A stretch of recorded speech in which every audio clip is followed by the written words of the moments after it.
んにちは、ジーボーです。いきなりですが、映像は2022年末、ドバイ国際空港到着時のものです。いつか Vlog にしたいなと思いつつ、やっと形にすることができました。っていうか、声長くない？肺活量どうなってんの？YouTube を始める前の旅になるので、素材自体が少ない上に Vlog にする前提で撮影した動画ではありません。なので、レポートとかもしてないし、情報もあまり記録してないので、ゆるーく楽しんでみてもらえたら嬉しいです。ドバイには6日間ほど滞在して、うち1日をアブダビ観光に当てました。スークや砂漠ツアー、年越しカウントダウンなど、全部ではないですが、主要な観光地はある程度回れました。それでは、私のドバイ旅、スタート！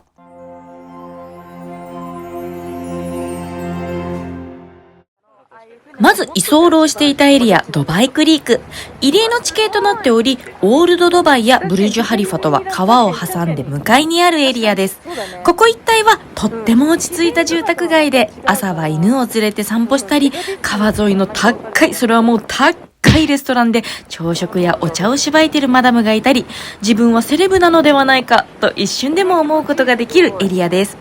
電車は通ってないし、向こう岸へはアブラと呼ばれる渡し船しかないので、なかなか観光で行くことはないエリアかもしれませんが、フォトジェニックなオブジェが並ぶストリートや、おしゃれなレストランやカフェ、また美しく整備された街の景観は、ぜひ一度足を運んでほしいなと思います。はい。まずはドバイに来たらデュークサライへ決めまして、先ほど写真で載せたアートのオブジェは、実はこれ中に入っていいんです。なので、ここで写真を撮るのもめっちゃ楽しいです。くしくもオブジェと同じ色のワンピースで、なんかいい感じに撮れてませんか？現地の子供たちの遊び場にもなっているので、朝がおすすめです。童心に帰りながら大人もはしゃげるアートなスポット。クリークハーバーに来たら、ぜひ訪れてほしいスポットです。ドバイクリークはエマールという半官半民の不動産開発業者が街全体を開発しています。なので建物から公園、道路と景観は統一されていてとっても美しいです。いろんなテイストが混ざり合っているということがないので、一種のテーマパークに来たかのような完成された街の景観。ただ、これは住んでる人にしかわからないことなのですが、居候した家はキッチンの上に煙感知器があるという普通に考えればありえない設計バグがあるそうで、料理をすると毎回感知器が作動してコンシェルジュが部屋に駆け込んでくるらしいです。毎回料理してただけと弁解するのが最高にめんどくさいらしいんですが、コンシェルジュは親指を立ててエンジョイクックと言ってくるのが最高に笑いました。とっても美しいのだけれどちょっとバグってる。住んでみないとわからない視点で見れたのが面白いポイントでした。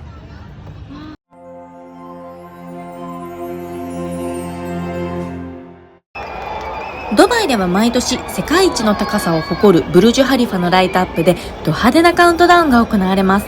例に漏れず私もカウントダウンに参加したかったので、31日はまずドバイモールに向かいました。1日では決して回りきれないと言われる世界最大のドバイモール。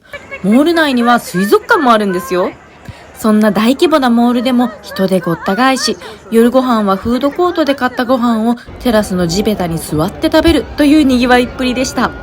食後はいよいよカウントダウン会場に向かいます。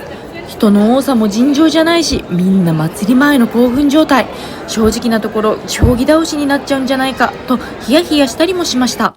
またカウントダウン会場には気軽に入れるコンビニや売店などは見たところなさそうで、場所取りなどもあったりで2時間くらい前に会場に入ってしまったんですが、周りを見るとテイクアウトしてきたファストフードを広げて飲み食いしている人もいて、ここに来る前に飲み物や軽くつまめるものを持ってくるべきだったなぁと思いました。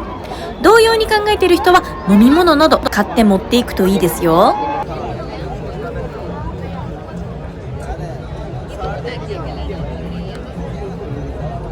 それではいよいよカウントダウンスタート。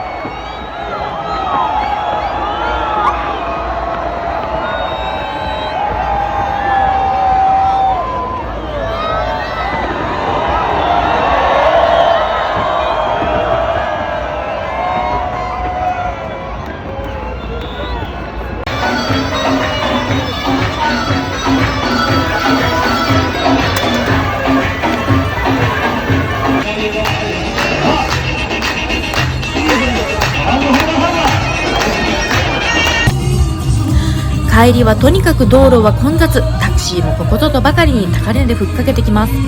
配車アプリも軒並みで払っているので、配車するまでに相当時間もかかり、道路は一向に進まずで、帰宅は深夜2時を回りました。私は家が離れていたこともありますが、ドバイのカウントダウンを予定されている方は、ホテルの会場から近いところで予約するのをおすすめします。私も思わず動画回しちゃったすごいね、これ押したところで変わらないんだけど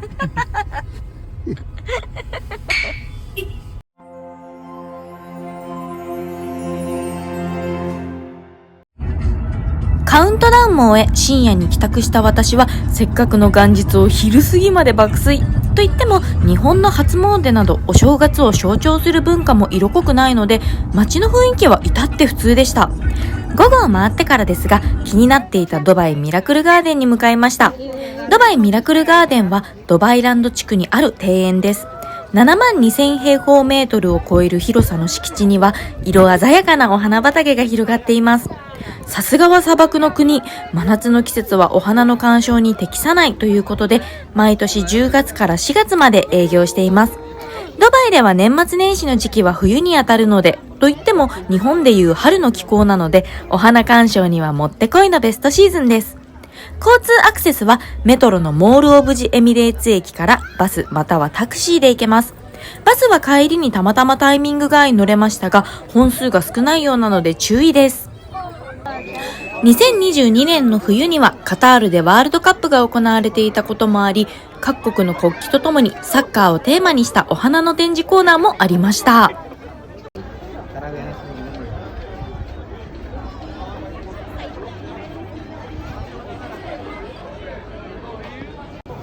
小腹が空いたのでマナケシュというものを頼んでみました。小麦粉の生地にスパイスや具材を乗せて焼いた中東のピザ風料理らしいのですが、正直ピザとの違いは感じずピザでした。メニューにはマナケシュとは別にピザもあったので、何が違うのか気になります。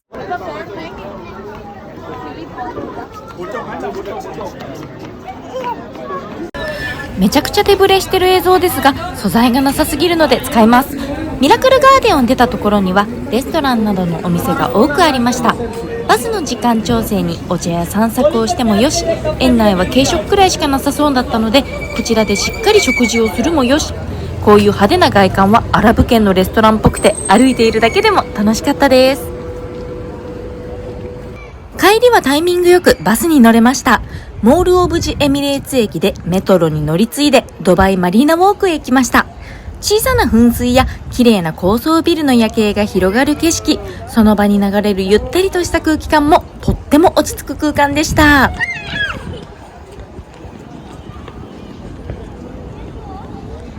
ここでドバイトリビアを一つ。ドバイメトロには駅名の売買権があり、企業が買って企業名を駅名にすることもできます。そのため駅名はしばしば変わるので、本 Vlog ではあまり駅名を大々的に明言しませんので、各自チェックをお願いします。ドバイマリーナでは夜景鑑賞も自撮りも楽しみました。帰りは初の海外一人タクシー。乗る前はちょっと怖かったけど、安心して乗れました。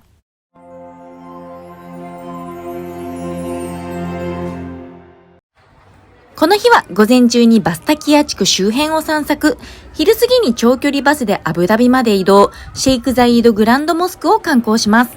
バスタキア地区とはバールドバイ地区にある伝統的建物を保存した歴史的地区。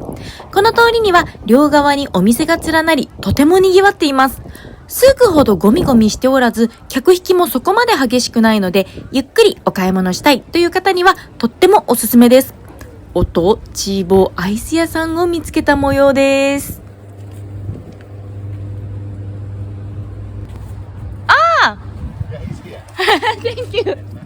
Hello. Ah, turtle. Yes, yes, yes. Ooh. Big, small? Small. Small. Yes.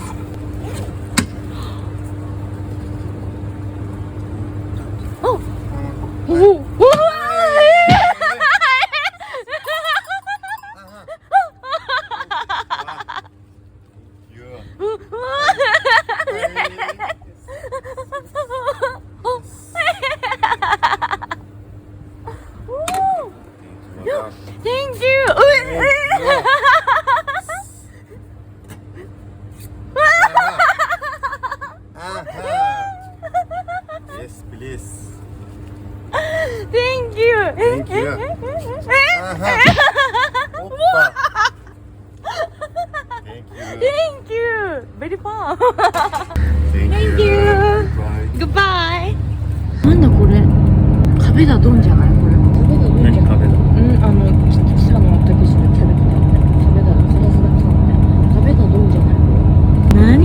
よ、ほんと。失礼よ、それ。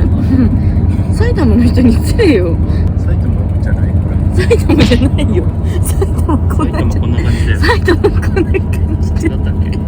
埼玉こんな感じじゃないよ。でも埼玉だってもっとあるよ、いろいろ。ダメだよ、埼玉の人に失礼だよ。すごい一面砂漠だ。すごい。こんなん見たことねえべよ。ドバイからアブダビまでのバスはアルグバイババスステーション2というバス停から出ています。ここで待ってる間に食べたサモサがとっても美味しかったです。アブダビバスターミナルに到着後はまたバスを乗り換えてモスクへ向かいました。アブダビでバスに乗るにはハフィラットカードという交通カードがあり、ターミナルで購入、チャージができます。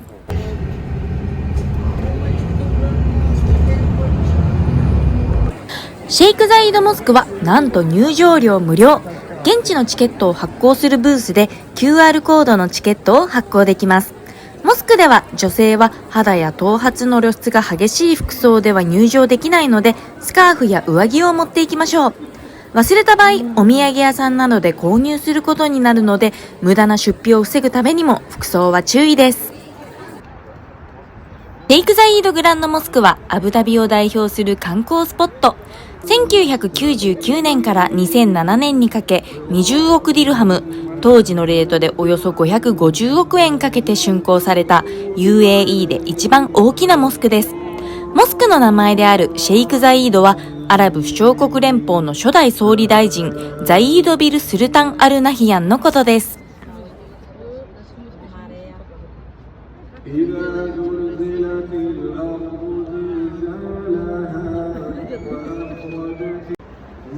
シェイクザイードグランドモスクの柱はすべて大理石でできており、それぞれの柱にラピスラズリ、レッドアゲート、アメジスト、真珠などの宝石が複雑に埋め込まれています。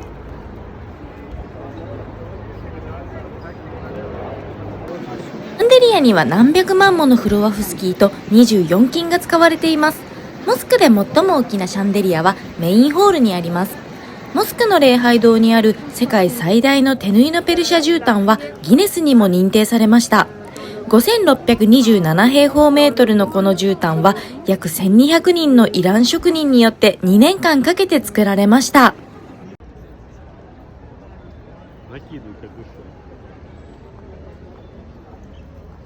こんな感じでアブダビワンデー観光は終了です。ドバイ Vlog 前編、今回はここまで。人に見せることを意識していない動画ばかりのため、普段の Vlog 以上に見づらくて申し訳ないですが、ドバイの何事も規格外な建築など楽しんでもらえたら嬉しいです。後編は砂漠ツアーや写真映え必至スポットをご紹介。この動画が面白いと思ったら、高評価、コメント、チャンネル登録よろしくお願いします。インスタグラムもやってますので、チェックお願いします。それでは最後までご視聴いただきありがとうございます。また次の動画でお会いしましょう。バイバーイ。